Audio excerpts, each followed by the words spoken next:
This person just says, real or fake hit cuisine. The recipes may be dope, and you could substitute the meat portion. Yes, that's right, the recipes are great. Just substitute the human flesh for something else and you're good to go. Take a spin, now you're in with a techno set. You're going surfing on the internet.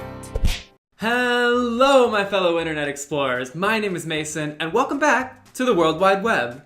Today in our online adventures, we're actually not going to be going to a .com address at all. That's because today we're going to be visiting the deep web. Now, if you don't know what the deep web is, you're probably not alone. But in summary, it's basically a collection of websites that can't be accessed from Google at all. They have a completely separate web address that you can't search up, and you need an entirely separate browser to access. It's pretty crazy, huh? So we're gonna be doing a deep dive into the deep web today, and we're gonna see all that it has to offer, which is not just the things you normally hear about, like hiring hitmen and buying drugs. It also has a lot of really unique websites that you just can't find on the normal internet, and we're gonna check some of those out today too. Now, I have to add a bit of a disclaimer before this video starts. Although the deep web has plenty of great things to offer, it is also a very dangerous place. I'm taking a big risk by doing this, but I also did a lot of research before I ever stepped foot onto the deep web. And I suggest if you're even thinking of doing it yourself, that you also do a ton of research to make sure that you're safe and you're not gonna be compromised in any way. But with that out of the way, I did a little bit of research and found a few websites that I want to check out with you guys that I think are really great. So let's go ahead and see what the deep web has to offer us. So in order to access any websites on the deep web, you need to use something called the Tor browser, which is basically a Firefox-esque browser that you use to type in direct addresses to get to the websites you want. This is essentially what it looks like. It's really basic. It just has, as you can see over here, it just has a quick search engine called DuckDuckGo. I've heard it doesn't really work that well. It's more so just kind of there for aesthetics, and it works a little bit. It's really basic. It used to look even worse than this. I remember I saw it back in the day and it looked like really bad.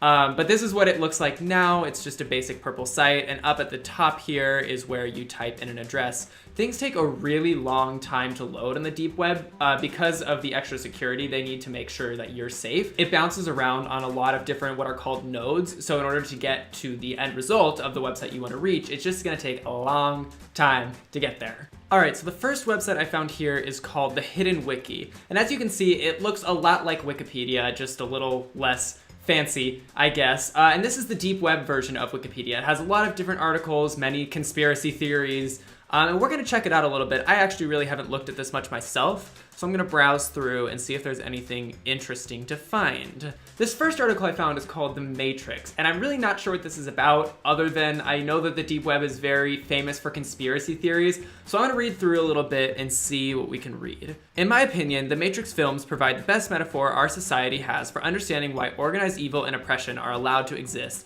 and so I will use it for this purpose. So let's begin by discussing what the Matrix is not. The Matrix is not the physical world. As far as I'm concerned, the physical world is actually real and is in fact governed ceaselessly by the laws of physics. Conversely, the Matrix is also not the internet, despite what many seem to believe. The Matrix spans and transcends both these worlds. It has existed since the dawn of civilization and will continue to exist until its collapse. Geez, now I'm curious, what is the Matrix? This is like a lot of buildup without telling us what it is. Much like in the movie, it's nearly impossible to convey the size and scope of the Matrix to someone who doesn't already see it for what it is. However, unlike the movie, I believe it is an ethical imperative to try to convey it in a literal sense, even to those who are so dependent upon the Matrix that they would fight to protect it. So from what I can tell, it looks like the Matrix is this kind of being, I guess, that only exists in the world to perpetuate itself, and the real winners are the machines that live off this power, which it says are large corporations, governments, schools, religious institutions, and even nonprofit organizations. They have to feel unaffected by the law on an individual level. They have to accept the program and be satisfied with the rewards given for doing so.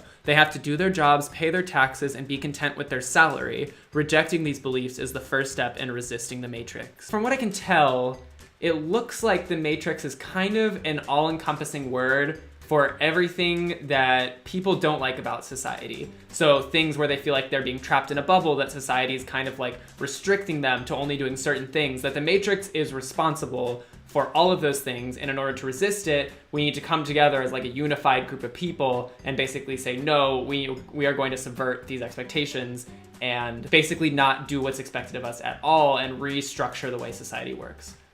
Okay, that's quite the conspiracy theory. We're starting off with the bang. So this is what I mean about the deep web. It's kind of a place for a lot of people to come together and express, I guess, unpopular ideas or ideas that don't fit within the norm, or things, actions that don't fit within the norm, and really discuss them openly with other people that kind of believe the same things. And the Matrix, I think, is just one example of that. So I just scrolled to the bottom, and it looks like the Hidden Wiki also has a bunch of links to other really popular websites. So let's look at a few of those and see if we can't find anything else interesting. So funny as it may sound, I did a little more research, and one of the most popular sites on the deep web is a site called Jotunbane's Reading Club, where it's essentially just like an online book club where they have lots of PDFs of ebooks, and I think books that might have been like banned in schools or in other places. So it's kind of a subversive book club. So I'm gonna look at a little bit of what they have to offer here.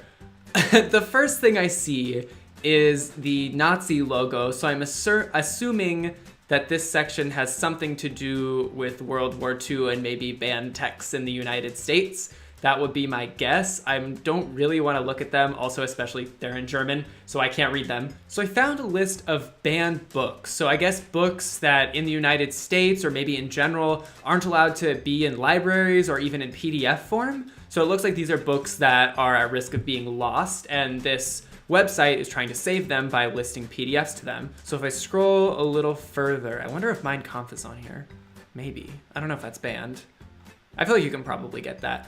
But these seem to all be in German. I'm curious if there's any that are not in German. I'm gonna scroll down a little quicker. No, they look to all be in German. So I think this is just a huge index of a lot of banned German texts that aren't allowed kind of in the public realm, which is really interesting that they have this. And I'm not sure how they got the resources to find these, but it's cool that there is a place that you can't find on the normal internet or in libraries or anything where you can access these texts if you want them, even if they're not going to be, of interest to most people. It's interesting that there is a place that they do exist in. So this one also seems pretty interesting. Apparently, at the Illinois Institute of Technology, there's a giant subsystem of tunnels that run everywhere throughout the underground part of campus, but it's been debated whether some of these actually exist. There's been a lot of urban legends and myths about them, and apparently someone found their way into these tunnels and areas on the roof and stuff, and they actually documented their experience with pictures and put it on the deep web on this website. It's called IIT Underground. So let's read. The Illinois Institute of Technology campus, located in Chicago, Illinois, has been the subject of a significant amount of change, improvement, and renovation over the course of a long period of time. While many of the newer buildings on campus do not feature any interesting tunnel connections, the majority of buildings built on the west side of State Street that date back to the 1950s or 1960s are served by a rather extensive service tunnel network. So you can actually click on the link up here and click on some of the different tunnels and see the pictures that were taken of someone who managed to find their way into the tunnels. Okay, I'm not gonna lie, this is pretty creepy. It looks like it's something that's straight out of a horror film. So there's this part of the tunnel, there's this part. So it's just kind of service tunnels, but apparently they stretch all across the entire campus. This one says, "I have been to hell and this is not it." So apparently people write messages down there and stuff. Let's check out a few of the other ones. So this is the MTCC tunnel, and it says, "A branch of this tunnel that connects the pedestrian tunnel to life sciences was designed entirely as a steam/utility tunnel and is therefore dark and somewhat narrow. Some sections of this tunnel, far from ventilation units, are very warm, up to 105 degrees. And there are some sections, in particular the long and wide stretch, that have some standing water on the floor." So here's some pictures. I don't know what that, I guess that's just a pipe. So here's a picture of it. As you can see, there's these really long underground tunnels that are really hard to access. Oh, that one looks creepy. Oh God, I would not want to go in that. No way. That seems like the type of place where someone would play actually, it seems like the type of place that you would do fraternity hazing. So if you were hazing new people, you just kind of dump them down there and leave them to find their way out. That sounds horrible, but that's the first thing that came to my mind. So this says, there's some more writing. Grand PO 2002-2006. Here's another part of the tunnel. God, this is so scary. This should literally be the setting of a horror movie. That would be so interesting. Someone getting lost in these tunnels. Here's another one. Here's another one. Oh, here's a door. I found the escape. It's like a little puzzle. Whoa, this one's crazy. So this says it's the IIT tower roof, which is protected by alarms, but if you have electrical knowledge, that you can get past them. And so that's apparently what this person did. And they took these pictures off the top of the Chicago skyline. That's insane. So apparently it's a super like tall tower at IIT. If any of you go there, let me know. Apparently it's a super tall tower and you can't normally get to the top, but this guy did. That's awesome. Look at some of these pictures. Wow. That is a nice view. If you can manage to get up there, that is well worth it. Also good photography skills too. So that's a view of one of the halls. So it looks like you have a full view of campus. Whoa, that's crazy. The things you can find on the deep web, wow. So yeah, this isn't anything super extraordinary. The dangerous stuff, that's what we're getting into next. But this is just some really cool things that you can't find on the normal web and are just kind of conspiracy theory, mystery based that are really interesting. And also these sites, if you do choose to view them, are safe, they've been vetted. There's no risk in going to these sites, so just make sure you're being aware of the sites you're going to. But I know all of you didn't come here for pictures of tunnels, so let's get into the nitty-gritty stuff. But before we do, I want to make a few more disclaimers. So first of all, I'm not actually going to be visiting all of these sites because that's super dangerous, and I really don't want the FBI breathing down my neck. The second thing I want to say is that a lot of the stories you hear both on YouTube and just the internet and from other people about the deep web are completely inaccurate. Like I know there's something called red rooms apparently where there's live streams of people getting murdered. That doesn't exist, that's an urban myth. But there are some crazy things that do exist and that's what I want to look into a little bit because it's just a very interesting place to me. I know a lot of it's super dangerous, but just the fact that something like this exists is fascinating. So let's look at a few things on Reddit and some other websites to see what we got. So this first subreddit says, what's the most up thing you guys have stumbled into on the deep web? Casual discussion. I recall stumbling upon an Onion site claiming to be an underground human testing facility where they posted the results from various experiments. It was only text, no image or video, thank God for that. And other things with extreme detail. Obviously fake, though quite unsettling. Yeah, that does sound fake, but that I can imagine stumbling across the deep web and reading that and being really freaked out. That is some horror movie stuff right there. Probably a guide on cooking women. I noped the out. Yep, me too, bye. No, but for real, that is absolutely horrifying, and yet somehow I'm not surprised that that exists on the deep web. Wow, a guide on cooking women. Seeing a live feed of 5 Muslim men cutting off a guy's neck with a saw. And then the response to that is, must have seen that on the surface web because Tor doesn't support live streaming. I love how he's completely unaffected by the fact that someone might have gotten their head cut off by a saw and instead just decides to point out that Tor doesn't support live streaming, so that can't be real. Oh my god. Okay, so this person says, a creepy discovery I found, and it's called the Cannibal Club. It says, whenever a taboo is broken, something good happens, something vitalizing, a quote by Henry Miller. Specializing in the preparation of human meat, Cannibal Club brings the cutting edge of experimental cuisine to the refined palates of LA's cultural elite. Our master chefs hail from around the world for the opportunity to practice their craft free of compromise and unbounded by convention. Our exclusive clientele includes noted filmmakers, intellectuals, and celebrities who have embraced the Enlightenment ideals of free expression and rationalism. Somehow, I highly doubt that's true, but I guess in this crazy world, you never know. On event nights, avant-garde performant artists, celebrated literary figures, and groundbreaking musicians entertain our guests. At Cannibal Club, we celebrate artistic excellence as the natural and inevitable expression of the unbridled human spirit. That's such a nice-sounding paragraph, but it totally ruins it when you realize they're talking about cannibalism. I wonder if the second coming of that giant iCloud leak that happened a few years ago is just gonna be a leak of names of celebrities who visit the Cannibal Club. This person just says, real or fake hit cuisine. The recipes may be dope, and you could substitute the meat portion. Yes, that's right, the recipes are great. Just substitute the human flesh for something else and you're good to go. This article claims that 500 million Yahoo accounts that are hacked are on sale in the dark web. And then the only appropriate response to that, 500 million people use Yahoo? Which is the exact question that I was asking when I saw that headline. So I found an article called The Story of Kill Switch, the creepy game that no one has ever played. So reading through it, it says, there's a game out there, if some are to be believed, that so few people have played, it's impossible to verify its existence.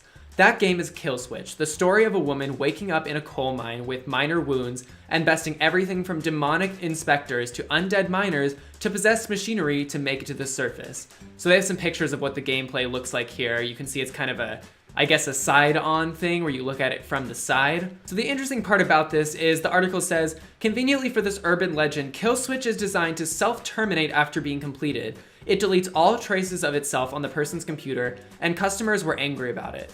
With only 5,000 copies of the game ever supposedly being made, the last few became precious. As players ascended to the top of the mine, they would see a whitened screen, which in Kill Switch's monochrome storytelling could be seen as a victorious emergence into light, similar to the beginning of a Fallout game, and suddenly the game would be gone. So I guess once the game started to self-destruct, it got really valuable, and so that's why the last few copies started kind of surfacing on the dark web, and it became kind of this cult classic where apparently everyone was trying to get their hands on this game because it was so valuable, because there was only, maybe a few of them left and everyone wanted to try to play it. And finally, we're going to end with a Reddit thread just titled, "What's Your Deep Web Story?" And I am very curious to look through this one because I imagine there's a lot of juicy stuff in here, so let's see. This person says, "Well, I never personally received anything from deep web affiliated sales folk. I did live with a roommate who would constantly receive the strangest brochures. At first we would receive brochures for like cruise lines and the like, and I wrote it off as junk mail, but they came so frequently and they started getting stranger.